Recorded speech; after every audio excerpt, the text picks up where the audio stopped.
Colorado Springs was founded in 1871. African Americans have continued to make strides socially, economically, and culturally, all while helping shape the Pikes Peak region. And there is one place where that history is fully on display. News 5's Renee Skinner has more on the sights and sounds and images that are coming to life inside the Pioneers Museum. That's right. Good morning, Bree and Ira. Well, in alphabetical order from A to Z, you'll find a piece of Colorado Springs history in every room. But if you stop at L, prepare to meet Leon Young.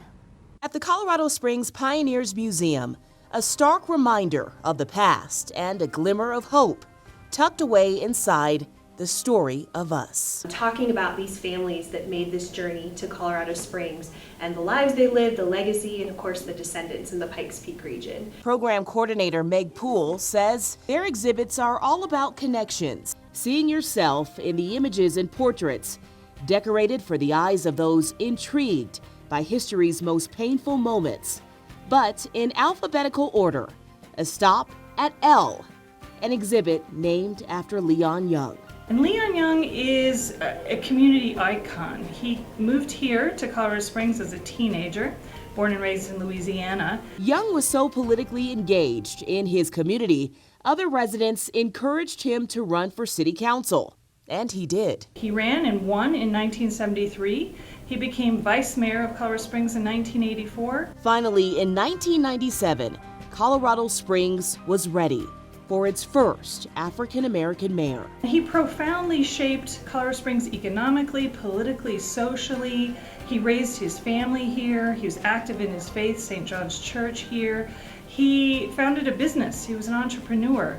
Young's family and so many other African Americans were a part of the Great Migration, a period after the Civil War where black people in the Jim Crow South migrated up north and west, running from oppression and segregation. You know, there's these universal human themes, like we can all relate to moving to a new place, and it's scary, and why did we move? What was life like when we got to a new place? In this room, their pictures are in black and white, artifacts of black families who were desperate for hope, venturing out west to make a home out of Colorado Springs. We want to show diversity. We want people to interact and engage.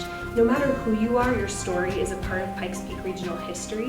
Museum organizers hope the patrons who visit these walls will see pieces of themselves looking back, especially in those who dared to fight for the progress of humanity, no matter what race, gender, or color. Now, the exhibit of Leon Young will open on February 15th, and it isn't the only interactive experience featured at the museum. February 27th, a documentary on the 92nd Buffalo Division, that's the first African-American combat unit in World War II, will be shown from 6 to 7:30. And all throughout the month of February, kids can even get in on the action. They can visit the Great Migration exhibit, and to find out when you can schedule a tour, you can of course visit their website, that is cspm.org. Yeah, so much to see. Were you surprised, or was there a favorite thing you found? Yes. Oh my goodness. They had a lot of clothing that families would wear back in the day. That was intriguing. They even had speeches faintly playing in the background of these historical people talking about what life was like. So it's very interactive. Yeah. You're going to get a lot out of going to this exhibit. They put in a ton of work with this too, so it is so worth going. Absolutely. All right. Thank you, Renee.